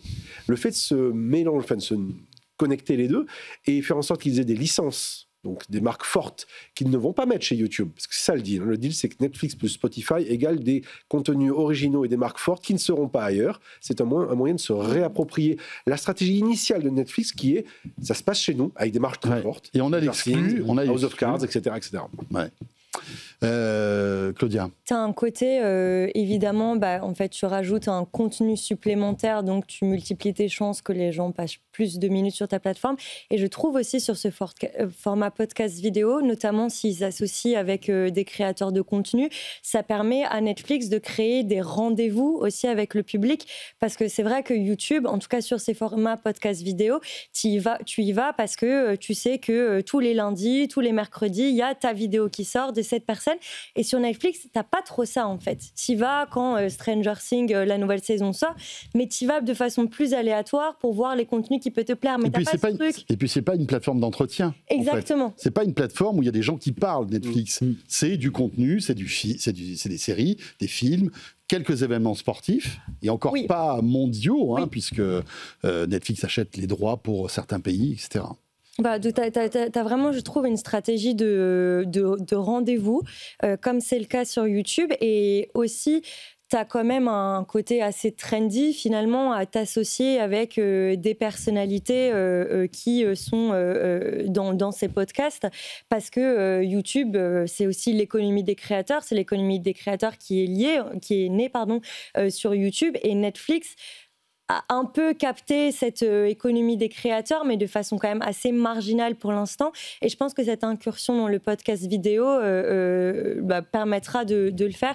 Et pour faire un tout petit parallèle avec Spotify, on sait que relativement récemment, ils se sont lancés dans le livre audio aussi. Et c'est toujours avec cette idée de se dire, en fait, on a une audience qui vient chez nous. Et donc, plus tu proposes des contenus différents, et plus tu arriveras potentiellement à les faire rester. Oui, parce que Spotify, c'est de la musique, c'est des podcasts et c'est les livres audio. Exactement. Jean, tu t'intéresses un peu à tout ça, aux médias, etc. Oui. Et c'est intéressant de voir Apple là-dedans. Parce qu'il y a 5 ans, le roi du monde en matière de podcast, c'était quand même Apple, avec 30% de part de marché. Et là, YouTube, avec la vidéo à manger et tout ça. Donc, ça a été ils sont toujours brutal. puissants en podcast, je crois, Apple. Ils sont puissants, mais ils ont une position un peu particulière par rapport au podcast. Ils n'ont jamais poussé le truc au bout. C'est assez particulier. Et donc, ils sont sous pression. YouTube se débrouille très bien. Maintenant, on voit bien que Netflix voit que c'est un gros business, demande de l'exclusivité sur des grands producteurs. Donc là, super intéressant, ils vont quand même faire beaucoup de mal en demandant de l'exclusivité. Je ne sais pas si ça va être rentable, mais ça a l'air. Il y a un truc faut toujours réfléchir à l'IA quand même. Ils récupèrent des données qu'ils ne récupéraient pas. Donc pour eux, ça va être important pour faire marcher leurs algorithmes de recommandation, pour faire marcher leur analyse de contenu. C'est très, très intéressant. C'est des contenus très faciles à analyser et je pense que ça leur apportera beaucoup de données et ils sont très outillés pour faire ça, peut-être plus que les autres. Erwan terminait ce reportage en disant que en fait, les experts imaginent que le prochain Netflix pourrait être une offre gratuite comme YouTube, parce que c'est vrai que YouTube a encore cet avantage. Même si c'est blindé de pubs, c'est une offre qui est accessible à tout le monde, même sans compte finalement. YouTube, c'est un peu comme TikTok, ça marche. Avec du placement produit. Avec du placement produit, et puis des pubs, des pré-rolls, la pub avant, après, pendant. En fait, je pense là, tu touches du doigt un truc qui est la question de l'expérience que veut avoir la plateforme. YouTube est né avec le web, et donc cette logique de la pub, de l'interstitiel, etc., était quelque chose qui est un peu sous-jacent au fait, comme à l'époque sur les sites web, tu avais des belles bannières qui te prenaient de partout, mais c'était le deal. Et c'était le modèle Netflix a toujours eu une posture un peu plus haut de gamme, si on peut dire, même s'ils avaient un abonnement pas cher à une époque, qu'ils ont arrêté d'ailleurs, parce qu'ils voulaient essayer de faire ça un peu différemment. Donc je suis pas sûr de ça. En revanche, le fait de se dire qu'ils vont produire des contenus peu chers, tu parlais de l'économie des créateurs, oui, on parle pas de Twitch par exemple, mais quand on voit aujourd'hui un Squeezie qui fait autant d'audience qu'une chaîne de télévision avec des budgets records de dingue, que lui-même met de sa poche maintenant, et quand le GP Explorer 3 est diffusé sur France Télévisions, il fait moins d'audience que ce qui est vu sur Twitch, ça pose beaucoup de questions en termes de bascule d'usage. Et donc il y a ça aussi que je pense que Netflix veut essayer de capter, c'est de ne pas être à la remorque par rapport à ça, et de se dire, il y a une génération qui monte, qui est là, qui est présente, c'est le moment de les capter. On a eu les parents, on a eu le pouvoir d'achat, genre que ça. Maintenant, il faut capter autre chose. Mais tu as raison, je pense que la génération YouTube est plus jeune que la génération Netflix. Et c'est peut-être aussi pour ça que Netflix de rajeunir un peu son Netflix audience. est une marque, en revanche, extrêmement forte. C'est ça qui est intéressant. Ouais, c'est clair. Bon, écoutez, à suivre tout ça aussi. Ce qui est intéressant, c'est que dans le reportage d'Erwan, celui qui commentait à la fin, c'est un grand patron de l'audiovisuel français. Donc, peut se demander, lui, qu'est-ce qu'il en pense et quelle sera sa place demain dans cet affrontement Netflix-YouTube. Et je vous rappelle que d'ici quelques mois, tout le contenu du groupe TF1 arrive sur Netflix, puisqu'ils ont signé cet accord. France Télévisions sur Amazon. L'été dernier, voilà, c'est ça. Et bien voilà, on se quitte là-dessus, en tout cas pour ce débrief de l'ActuTech. Et merci beaucoup à tous les trois d'être venus en ce 10 novembre. Merci Claudia. Merci. Claudia Cohen, que vous pouvez lire et regarder sur Bloomberg. Jean Schmitt, merci. Président de Jolt Capital. À très bientôt, mon cher Jean. À bientôt. Et à très bientôt, Damien. À plaisir. Damien Dohany, responsable de l'innovation de l'école narrative et fondateur de Topos. Vous restez avec nous. Encore une petite demi-heure de Tech & Co pour vous, avec dans quelques instants, Motorola, le constructeur, alors d'origine américaine, mais qui a été racheté par le chinois Lenovo, dégaine un nouveau smartphone ultra fin. On en parle avec son porte-parole. Et puis on découvrira une start-up qui invente la signature neuronale. Cette boîte s'appelle Ineuro. C'est passionnant ce qu'ils font. On va tout vous expliquer dans quelques instants. C'est véritablement de la science-fiction. Petite pause et on revient. Léa Benaïm nous rejoint. C'est le retour de Léa Benaïm pour le Tech Flash. À tout de suite. Tech & Co, la quotidienne sur BFM Business. Tech & Co, la quotidienne, Tech Flash. Voilà, 20h31, il est temps de retrouver le Tech Flash. Ce qu'il faut retenir de l'actu tech de ce lundi, c'est avec Léa Benaïm qui nous avait beaucoup manqué et qui est de retour. Bonsoir Léa. Bonsoir François et bonsoir à tous. Et à la une, le nouveau réseau social de Meta arrive en France. Il s'appelle Vibes. Il est déjà disponible aux États-Unis depuis septembre et il est intégré à l'application Meta AI. Le principe rappelle un peu TikTok, des vidéos à scroller et à liker, sauf qu'ici tout est généré par IA. Ici Meta veut clairement prendre de vitesse son concurrent OpenAI qui n'a toujours pas lancé Sora 2 sur le vieux continent. Également dans l'actualité, OpenAI veut maintenant s'attaquer au marché de la santé. Excusez-moi. Selon Business Insider, l'entreprise travaille sur plusieurs outils grand public dans ce domaine, comme un assistant personnel capable d'intégrer les dossiers médicaux. Une nouvelle orientation qui se voit clairement dans les derniers recrutements. L'entreprise a récemment débauché le cofondateur du réseau de médecins Doximity, ainsi qu'une ancienne cadre d'Instagram pour piloter sa stratégie santé. Et chez Tesla maintenant, Léa, le responsable du Cybertruck, cette voiture bizarre, démissionne. Et oui, une annonce qu'il a faite sur X après 8 ans dans l'entreprise d'Elon Musk où il était entré en tant que stagiaire. Depuis juillet, il cumulait 2 rôles, responsable du Cybertruck et directeur du programme de la Model 3. Cette démission intervient alors que le pick-up électrique traverse une crise majeure. Tesla n'arrive toujours pas à écouler les 50 000 exemplaires déjà produits, très loin des 250 000 prévus initialement. Dans l'actualité spatiale, Blue Origin a dû reporter le tir de sa mission vers Mars prévu hier soir. En cause, la pluie et plusieurs problèmes techniques. La mission doit envoyer 2 sondes en orbite autour de la planète rouge pour le compte de la NASA. Un nouveau décollage est prévu mercredi en espérant que ce soit le bon, car fixer une nouvelle date devient très compliqué en raison du shutdown. Et enfin, une épicerie entièrement gérée par l'IA vient d'ouvrir en Isère sur le campus de ST Microelectronics avec une quinzaine de caméras couplées à la reconnaissance faciale. Les salariés peuvent désormais faire leurs courses 24 heures sur 24. Ici, pas de vendeur ni de caisse. Les achats sont directement prélevés sur la fiche de paye. Ce magasin fait office de test avant un déploiement plus large. Et pour finir, je vous donne rendez-vous sur la chaîne YouTube de Tech & Co pour un long format réalisé par notre rédaction. Il s'appelle ChatGPT, dis-moi qui est la plus belle quand l'IA décide de notre apparence. Une enquête signée Marie Mabilé. On écoute tout de suite un extrait.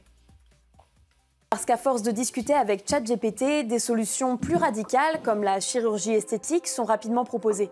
Il n'y a qu'à demander pour que le chatbot nous recommande tout un tas d'opérations à réaliser pour s'embellir. Dans mon cas, et toujours à partir de cette photo, l'IA m'a recommandé du baby botox en microdose pour un effet naturel sur 3-4 mois, une injection au niveau des rides du lion pour prévenir les futures rides, du laser Clear Brilliant Baby Frexel pour l'éclat de la peau, des séances de laser Genesis et des séances de lumière pulsée pour les rougeurs et les taches. Et en parallèle, le chatbot détaille le prix de chaque prestation et propose même de planifier une routine de soins, le tout sans jamais évoquer la nécessité de consulter un professionnel. Déjà, ce qui est hyper dérangeant, c'est que quel était le problème au départ? Quand vous allez chez le dermatologue en disant voilà, je voudrais une crème corticoïde, le dermatologue, il va vous demander pourquoi. Mais là, c'est exactement pareil dans le milieu de l'esthétique. Bonjour, je voudrais un botox. Mais attendez, c'est quoi au départ votre demande? Qu'est-ce qui vous gênait et pourquoi ça vous gênait?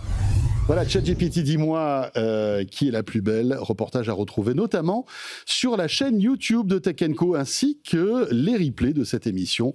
La chaîne YouTube de Tech & Co, n'hésitez pas à vous abonner et à liker toutes les vidéos, vous le savez. C'est comme ça que ça marche sur YouTube.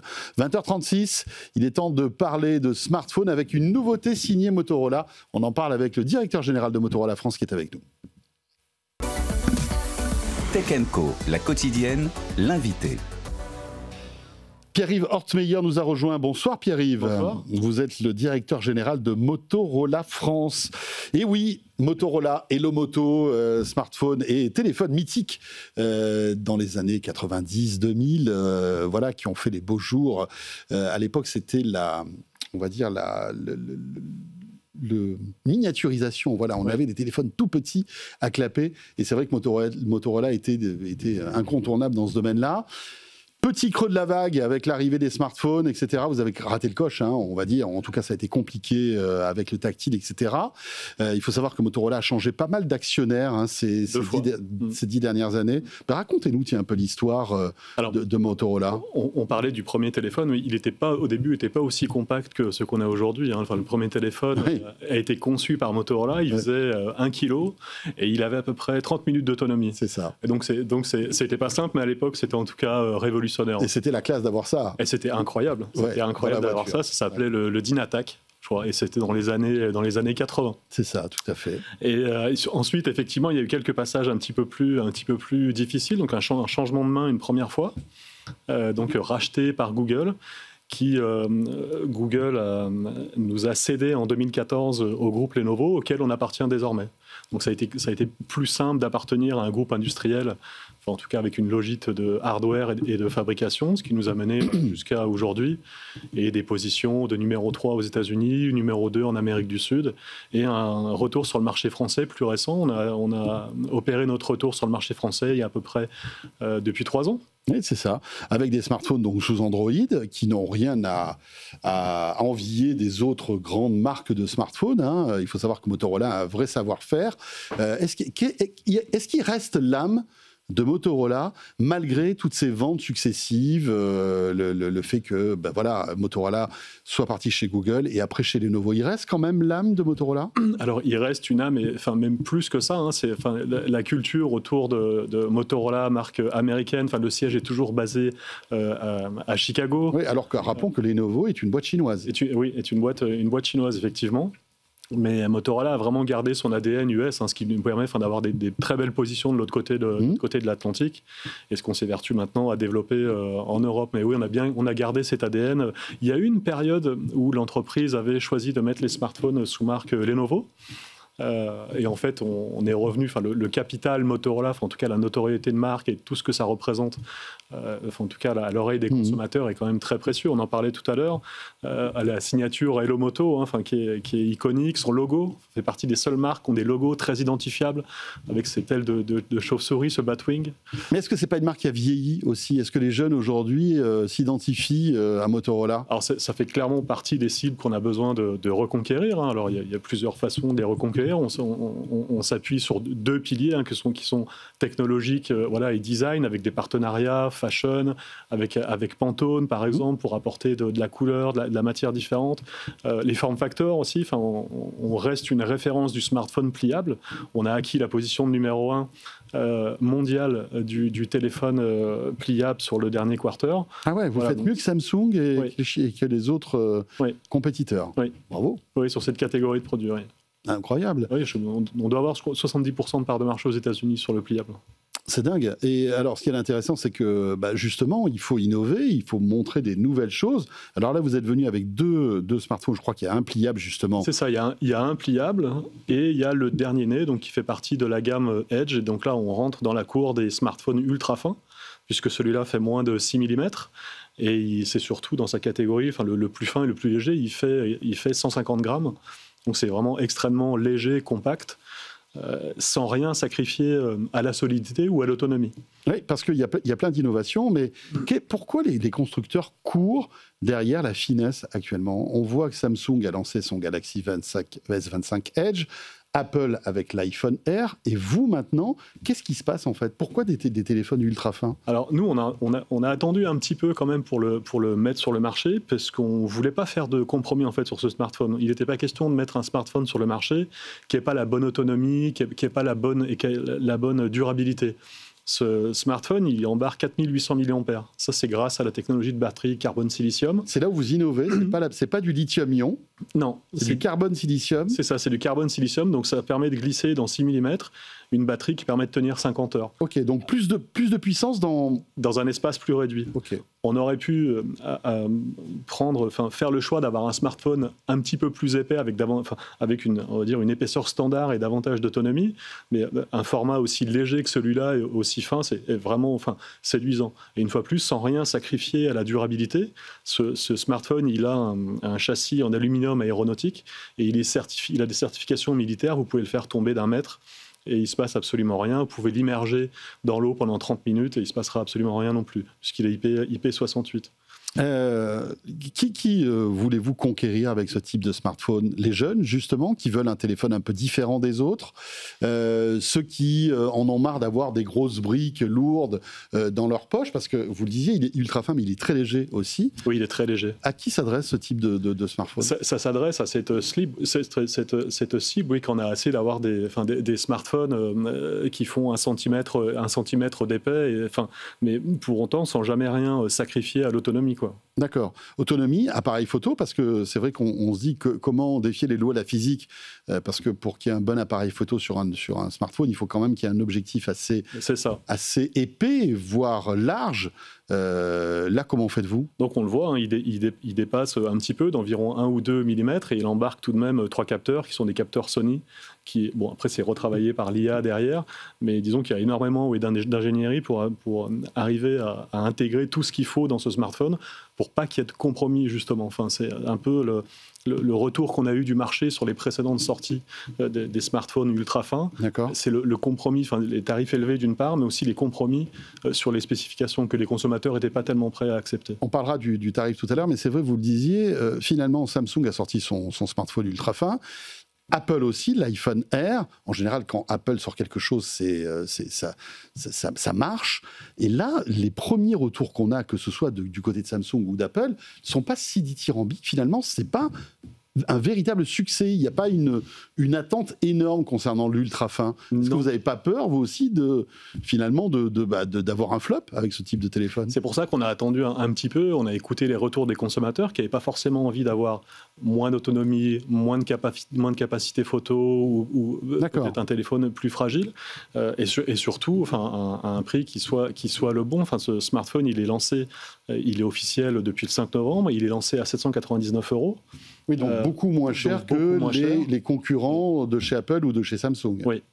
Et sachant qu'il est lancé en partenariat, en tout cas en avant-première avec l'opérateur Orange en France, et que Orange et Motorola font bénéficier aux consommateurs d'offres très agressives. Il y a plus de 300 € d'accessoires qui arrivent avec jusqu'à Noël, des subventions à hauteur de 250 € chez Orange. Voilà, c'est vraiment une offre très agressive et pour moins de 500 €, vous pouvez repartir avec. On le voit donc, l'innovation cette année, en 2025, c'est la finesse. Est-ce qu'on arrive à imaginer déjà un petit peu le futur? À quoi va-t-il ressembler dans le monde du smartphone? Est-ce que ça va être l'accélération du pliant? Est-ce que l'IA va être de plus en plus présente aussi. Est-ce que vous avez déjà des petits indices de ce à quoi pourra ressembler le smartphone de demain et qu'est-ce qu'il apportera? Alors en fait, on sonde un petit peu chaque année lors du Mobile World Congress les tendances, que ce soit sur le smartphone. Ça aura lieu début mars à Barcelone, comme chaque année, en 2026. Ou sur l'IT d'ailleurs. Il y a 2 ans, on avait présenté une preuve de concept d'un smartphone déroulable, donc qui s'agrandissait par le haut, ce qui était quand même assez unique. L'année dernière, on a présenté un smartphone qui s'enroulait. En fait, voilà, donc on teste des formats, des preuves de concept qui nous permettent de développer des technologies qui servent la gamme à venir. Voilà, mais effectivement, il y a beaucoup d'interrogations sur le mode d'interaction avec son smartphone et notamment quand on y inclut l'IA au milieu, quoi. Voilà, et donc on découvrira encore de nouveaux prototypes.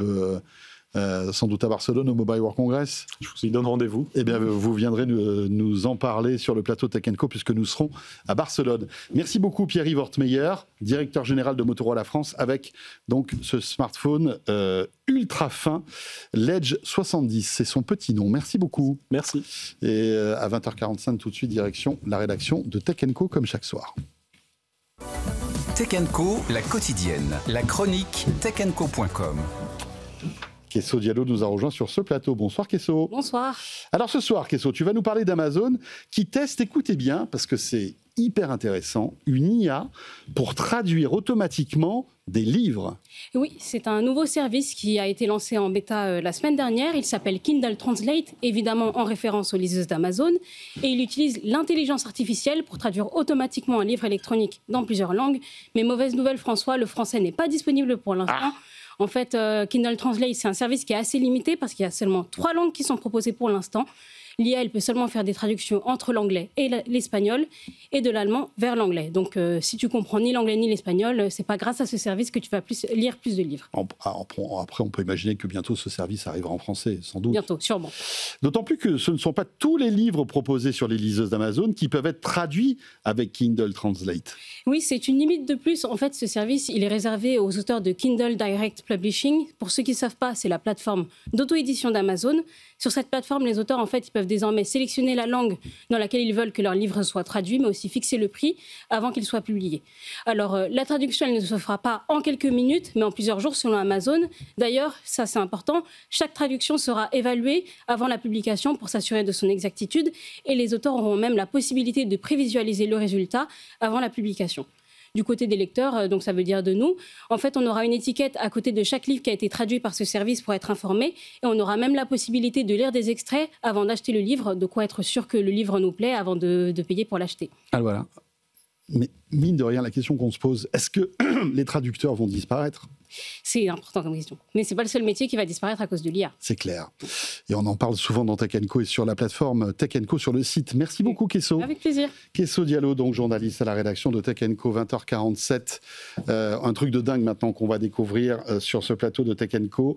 On va découvrir une start-up qui s'appelle Ineuro et qui repense en fait la biométrie avec les neurones. On en parle tout de suite. Tech & Co, la quotidienne, la start-up. Thomas Sema nous a rejoint. Bonsoir Thomas. Bonsoir, merci pour l'accueil. Merci à vous, merci d'être là ce soir. Vous êtes fondateur et CEO de Ineuro. Alors, c'est une boîte qui a été fondée en 2019. Vous êtes vous-même ingénieur formé à Centrale Supélec, à l'ESPCI Paris. Voilà, vous êtes passé par le département de neurosciences cognitives à l'université de Stanford. Et ce qui est intéressant, c'est que je parlais tout à l'heure de biométrie. Aujourd'hui, pour déverrouiller quoi que ce soit, on a plusieurs méthodes qui sont à notre disposition. Évidemment, les empreintes digitales. On a aussi, pour certains, la voix, qui peut être aussi, en tout cas, une clé d'accès. Il y a aussi les yeux. Enfin, il y a pas mal de choses. Et vous travaillez sur, l'empreinte neuronale, en quelque sorte. Est-ce que vous pouvez nous expliquer ce que c'est ? Exactement. Alors, tout ce que vous avez décrit, que ce soit la reconnaissance faciale, l'empreinte digitale, le scan d'iris et de la rétine, ça fait partie de la préhistoire. Parce que dans le monde dans lequel on est avec la Generative AI, on peut falsifier de l'image, de la vidéo, de la voix.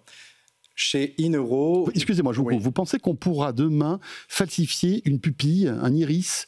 On pourra falsifier une empreinte digitale ? La voix, vous pensez ? C'est totalement possible, d'autant plus que c'est une donnée qui est visuelle, que l'on peut voir. Nous travaillons sur la donnée neuronale, donc sur quelque chose qui est caché, qu'on ne voit pas. Alors, comment ça marche ? Alors, et qu'est-ce que vous pouvez faire aujourd'hui ? Alors nous, en fait, on a créé une solution qui s'appelle NeuroID. L'objectif, c'est de remplacer toutes les biométries traditionnelles et qu'elles fassent partie véritablement de notre quotidien. On va évoluer du smartphone vers les lunettes connectées. Le Face ID a été pensé pour le smartphone, le NeuroID pour les lunettes connectées.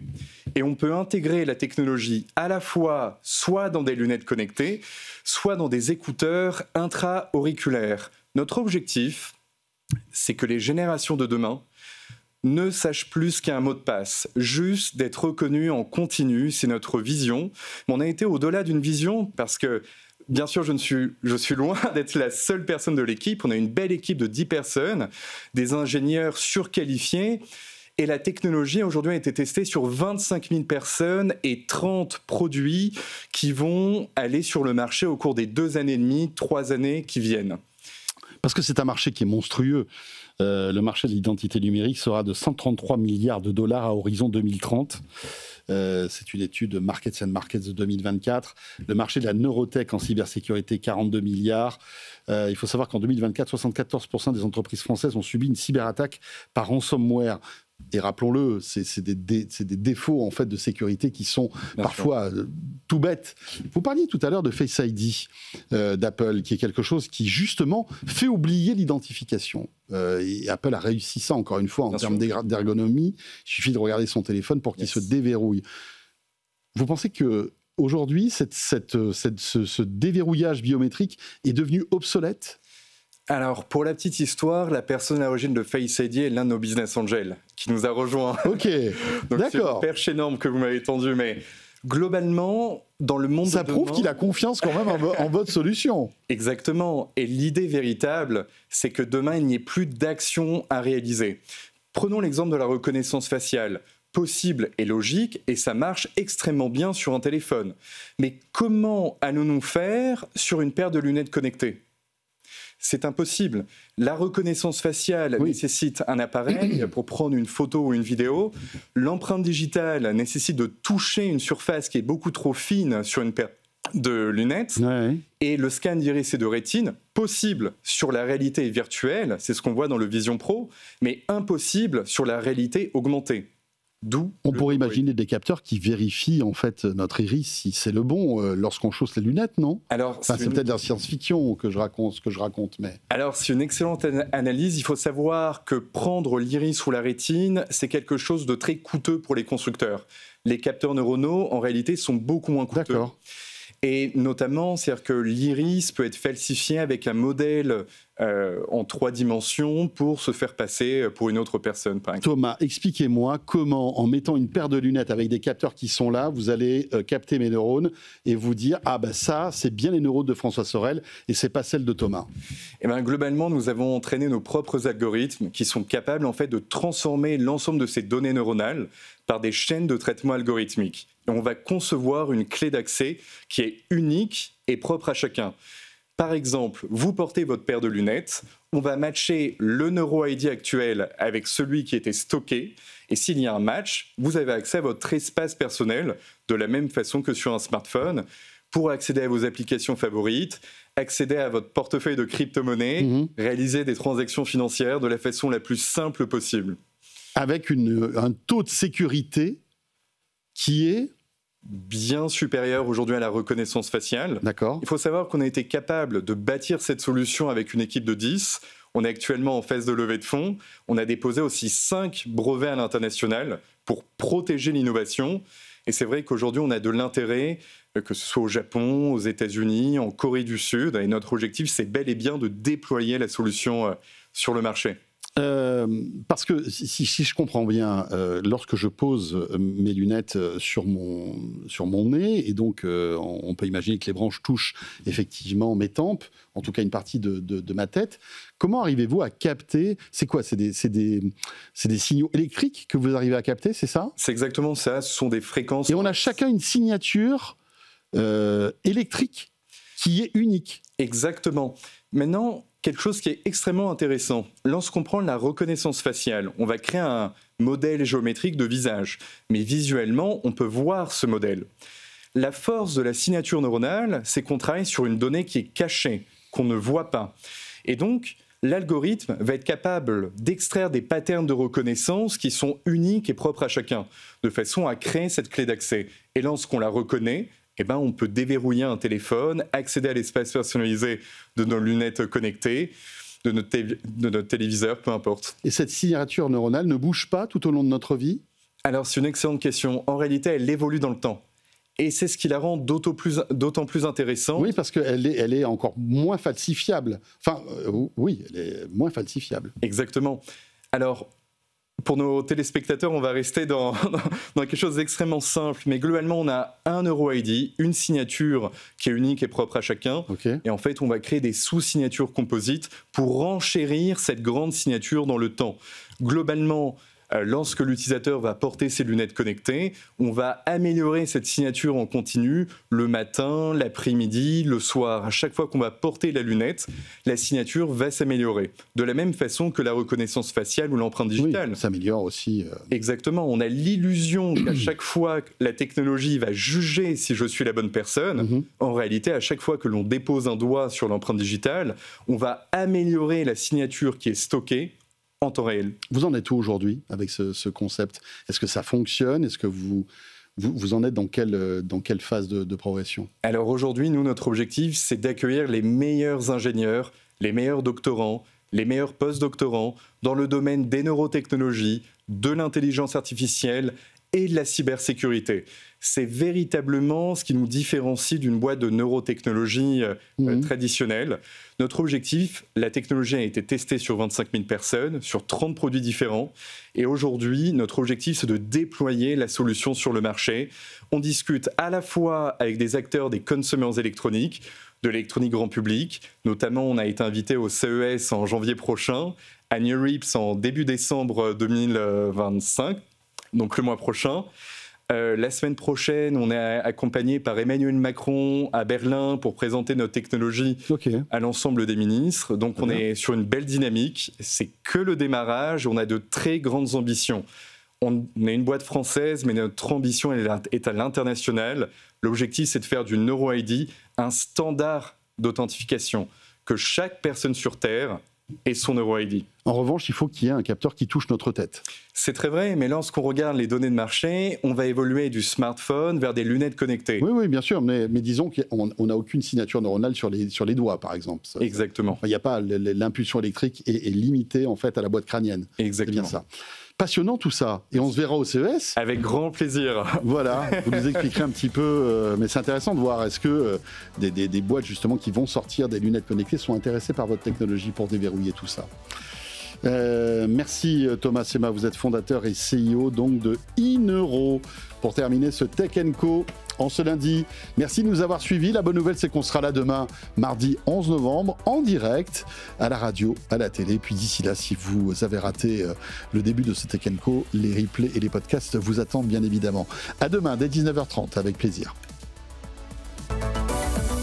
Tech & Co, la quotidienne sur BFM Business.